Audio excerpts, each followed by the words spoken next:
ciidamada kumaandooska xoogga dalka ee danab ayaa maleeshiyaadka argagixisada ah al-shabaab waxa ay ka saareen deegaano ka tirsan gobolka Jubbada Hoose kadib howlgallo qorsheysan ee ciidamada kumaandooska danab ay ka sameeyeen deegaano hoos yimaada degmooyinka Kismaayo iyo Jamaame ee gobolka Jubbada Hoose.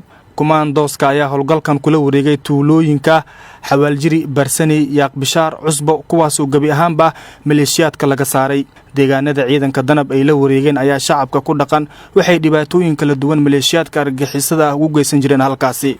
taliyaha ururka shanaad guutada 16aad ee kumaandoosta danab ee xoogga dalka Gaashaanle Xasan Aadan Ciraaqi ayaa warbaahinta codka ciidamada qalabka sida ee Soomaaliyeed u sheegay in howlgaladan lagu dilay 6 ka tirsan maleeshiyaadka argagixisada ee al-shabaab isagoo tilmaamay intii ay howlgalka ay ku guda jireen inay arkeen dad ay saameyn kala duwan ku yeesheen dhibaatooyinkii maleeshiyaadka argagixisada ee al-shabaab ay u geysteen. wuxuuna xusay in dadkaasi ay gaarsiiyeen cunto iyo biyo.